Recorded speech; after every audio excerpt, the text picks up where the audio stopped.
যারা ননভেজ খান না, আমি বলবো তাদের জন্য আজকে একদম সেরা রেসিপি নিয়ে চলে এসেছি। একটা সিম্পল রান্না, অথচ পুষ্টিগুণে ভরপুর এবং সুস্বাদু।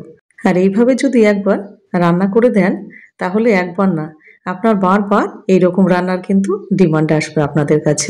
আশা করছি রেসিপিটা আপনাদের খুব ভালো লাগবে। আর ভালো লাগলে অবশ্যই চ্যানেলটাকে সাবস্ক্রাইব করে আমার পাশে থাকবেন। আর যারা আমার নতুন বন্ধু হচ্ছেন কিংবা আমার পুরানো বন্ধু আছেন, সবাইকে আমার আন্তরিক ভালোবাসা। কি কি লাগছে একবার দেখিয়ে দিই।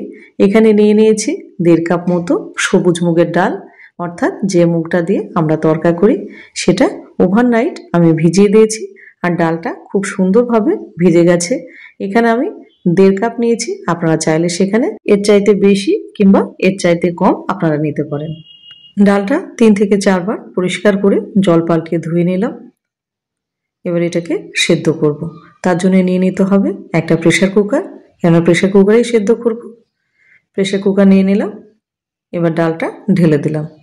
এবার ডালের মধ্যে দিয়ে দেবো 1/2 চামচ মতো হলুদের গুঁড়ো, আর দেবো 1 চামচ মতো লবণ। এবার লবণ দেওয়ার পরে এবার এটাকে সেদ্ধ করতে বসিয়ে দেবো। গ্যাসের ফ্লেম লো টু মিডিয়াম রেখে 1টা থেকে 2টো সিটি মারবো, তার বেশি কোনোভাবেই নয়। ডালটা যেন খুব না গলে যায়। আর এদিকে একটা ঘোল বানিয়ে নিতে হবে। তার জন্য নিয়ে নিলাম 100 গ্রাম এখানে টক দই নিয়েছি। আর এই টক দইটা আমি বাজার থেকে কিনেছি। আপনারা চাইলে সেখানে ঘরের টক দই ব্যবহার করতে পারেন। আর এই ঘোল বানানোর ক্ষেত্রে টক দই যদি 2 দিনের পুরানোও হয় তাহলে কিন্তু কোনো অসুবিধা নেই। এবার এর মধ্যে দিয়ে দেবো 2 চামচ বেসন একদম ভর্তি করে, আর দিয়ে দেবো 1/2 চামচ লবণ, 1 চামচ হলুদের গুঁড়ো, আর দেবো 1/2 চামচ চিনি। এখানে চিনিটা দিলাম টকটা ব্যালেন্স রাখার জন্য। 1/2 চামচ দিয়ে দিলাম জিরে গুঁড়ো, 1/2 চামচ ধনে গুঁড়ো, আর দিয়ে দিলাম 1/2 চামচ কাশ্মীরি লঙ্কার গুঁড়ো। আর সব শেষে দিয়ে দেবো 1/4 চামচ কসুরি মেথি। হাতের মধ্যে ভালো করে একটুখানি ডলে এটা দিয়ে দেবো। এবার এটাকে ভালো করে মেশাতে হবে, যার জন্য নিয়ে নিলাম একটা হ্যান্ড হুইস্ক। এবার এটা ভালো করে মিশিয়ে নেব। আর মেশানোর কাজটা খুব ভালো করে করতে হবে, যাতে কোনো রকম লাম্পস না থাকে বেসনের। এবার ভালো করে মেশাতে হবে আর একটু করে জল দিতে হবে। ভালো করে ফেটিয়ে নিলাম। এবার জল দেবো। এখানে 1/2 গ্লাস জল দিয়ে দিলাম। জলটা দিয়ে ভালো করে মিশিয়ে নেব। খানিক মেশানোর পরে আবার একটু জল দেবো। একবারে বেশি জল দেবেন না, অল্প অল্প করে জল দেবেন। এখানে মোটামুটি আমি 1 গ্লাস জল দিয়েছি, কাঁচের গ্লাসের 1 গ্লাস। এবার আরেকটু জল দিলাম। কাঁচের গ্লাসে মোটামুটি 1.5 গ্লাসের একটু কম আমাদের জল লাগলো। এবার কতখানি এটা ঘন হয়েছে সেটা দেখাবো। ঘনত্বটা ঠিক এইরকম, এর চেয়ে না বেশি পাতলা হবে না বেশি ঘন হবে। এবার হালকা লাম্পস উপরে একটু একটু আছে, চামচ দিয়ে এটাকে ভালো করে মিশিয়ে নেব। ঠিক এইভাবে অল্প একটুখানি হালকা হালকা দেখা যাচ্ছে লাম্পসগুলো। ঘোলটা একদম স্মুথ করে বানাতে হবে। এবার এটা বানানো হয়ে গেল। ভালো করে একটুখানি মিশিয়ে দিই। এবার এটা এক সাইডে রেখে দেবো। এটা রেডি হয়ে গেল। আর এদিকে প্রেসার কুকারটাও কিন্তু ঠান্ডা হয়ে গেছে। এবার ডালটা কীরকম সেদ্ধ হয়েছে সেটা একবার দেখে নেব। ডালটা বেশি সেদ্ধ হয়ে গেলে কোনোভাবেই হবে না। একবার দেখে নিই, একটা হাতা দিয়ে তুলে দেখে নেব।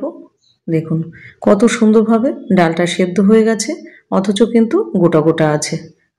ঠিক এইরকমই ডালটা সেদ্ধ করে নিতে হবে, যাতে কোনোভাবে ডালটা গলে না যায়, গোটা থাকবে আবার, অথচ দেখুন কত সুন্দরভাবে সেদ্ধ হয়ে গেছে। ডালটা ভালোভাবে সেদ্ধ করে নিলাম। এবার চলে যাব আমরা রান্নাতে। প্রথমে একটা কড়াই বসিয়ে তাতে দিয়ে দিলাম 2 চামচ মতো সর্ষের তেল। আর এই রান্নাটা আমি সর্ষের তেলেই করব, আপনারা চাইলে সাদা তেলে করতে পারেন। দিয়ে দিলাম 1/2 চামচ মতো গাওয়া ঘি। এবার তেলটা ভালো করে গরম হলে দিয়ে দেবো একটা বড় সাইজের পেঁয়াজ কুচি। একটাই পেঁয়াজ দিয়েছি বড় সাইজের। এবার পেঁয়াজটাকে ভালো করে ভেজে নেব।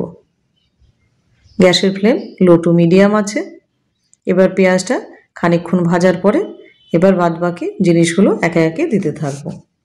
পেঁয়াজটা 50% ভাজা হয়ে গেছে। এবার এখানে দিয়ে দেবো ফোড়ন। 1/2 চামচ গোটা জিরে, একটা তেজপাতা, একটা এলাচ, একটু দারচিনি, কয়েকটা লবঙ্গ এবং 6 থেকে 7টা গোলমরিচ। এবার ফোড়নটা ভালো করে ভেজে নেব পেঁয়াজের সাথে। এবার ফোড়নটা সুন্দরভাবে ভাজা হয়ে গেলে এবার দিয়ে দেবো কিছু রসুনের কোয়া এবং কয়েকটা লঙ্কা কুচি করে কেটে নিয়েছি, এবার সেটা দিয়ে দেবো। এবার সবগুলো একসঙ্গে দিয়ে এবার ভালো করে ভেজে নিতে হবে। পেঁয়াজটাকে পুরো লাল লাল করে ভাজতে হবে। এবার পেঁয়াজটা সুন্দরভাবে ভেজে নেওয়ার পরে এবার দিয়ে দেবো কিছু কারি পাতা। কারি পাতা দেওয়ার পরে দিয়ে দেবো 1/2 চামচ মতো গ্রেট করা আদা। এবার সবগুলো একসঙ্গে সুন্দরভাবে ভেজে নেব। পেঁয়াজটা এদিকে ভালোভাবে ভাজা হয়ে গেছে, দেখতেই পাচ্ছেন খুব সুন্দরভাবে লাল লাল করে পেঁয়াজটা ভেজে নিলাম। এবার মশলা আমাদের কিন্তু সব ভাজা হয়ে গেছে। এবারে দিয়ে দেবো সেদ্ধ করে রাখা ডালটা। এবার ডালটা দিয়ে দিলাম।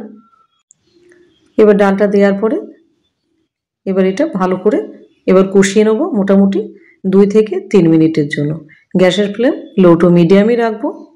আর এই ডালটা ভালো করে না কষালে কিন্তু তরকারিটা ভালো লাগবে না খেতে। ডালটা খুব সুন্দরভাবে কষানো হয়ে গেছে। এবার দিয়ে দেবো বেসনের ঘোলটা। দাঁড়ান, খানিকটা লেগে আছে বাটিতে, এটুকুও দিয়ে দিই।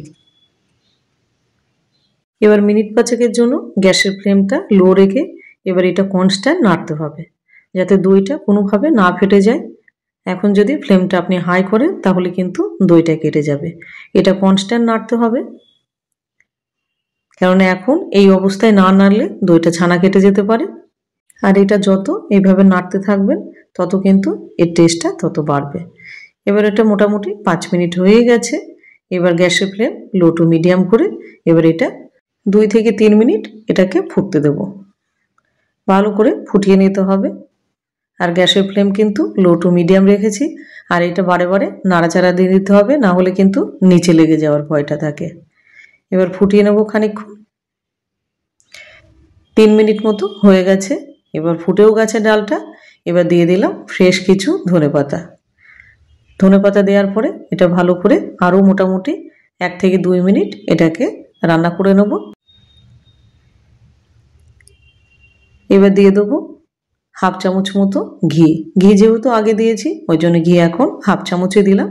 এবার ঘি দেওয়ার পরে এটাকে ভালো করে মিশিয়ে আরও মোটামুটি 1 মিনিট মতো এটাকে রান্না করে নেব। আর আপনারা কারা কারা এইরকম তরকারি খেতে ভালোবাসেন সেটা অবশ্যই জানাবেন। আর এইরকম তরকারি পেলে আপনি ভাত না রুটি দিয়ে খেতে পছন্দ করবেন সেটাও কিন্তু জানাতে ভুলবেন না। এবার এটা আমাদের মোটামুটি হয়ে গেছে। এবার গ্যাসের ফ্লেমটা অফ করে দেবো। এবার এটা লাগাতে হবে একটা জবরদস্ত একটা তড়কা। একটা তড়কা প্যানে 1 চামচ তেল এবং 1 চামচ ঘি ভালো করে গরম করে কয়েকটা শুকনো লঙ্কা ফোড়ন দিয়ে এবং তেলটা যখন ঠান্ডা হবে তখন 1/2 চামচ দিয়ে দেবো কাশ্মীরি লাল লঙ্কার গুঁড়ো, জাস্ট রঙের জন্য। এবার এটা একটা চামচ দিয়ে ভালো করে মিশিয়ে দেন সব কিছু একসাথে। তাহলে তৈরি হয়ে গেল একদম মাউথ ওয়াটারিং, লাজবাব, সুস্বাদু এবং পুষ্টিগুণে ভরপুর খাট্টা মুগ। আর এটা যবে থেকে আমি খেয়েছি তবে থেকে আমার মনের মধ্যে একটা আশা যে আপনাদের সঙ্গে শেয়ার করব। এই দুর্দান্ত একটা রেসিপি একবার বানালে আপনার বারবার খেতে ইচ্ছা করবে। এবার এটা আমাদের খেতে দিয়েছিল জিরা রাইসের সাথে, আর আজকেও আমি জিরা রাইস দিয়েই সার্ভ করব। সেখানে আপনারা চাইলে প্লেন এমনি ভাত দিয়ে কিংবা রুটি দিয়েও খেতে পারেন। এটা একটা গুজরাটি ডিশ। আর তাহলে এইভাবে পরিবেশন করে দিন। একদিন হয়ে যাক একটু অন্য কিছু। কীরকম লাগলো রেসিপিটা? আশা করি রেসিপিটা আপনাদের ভীষণ পছন্দ হয়েছে। একটু অন্য ধরনের রেসিপি আজকে দিলাম।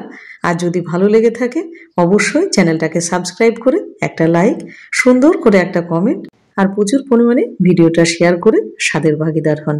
তাহলে আজকে চলি, ভালো থাকবেন, সুস্থ থাকবেন, আবার দেখা হবে।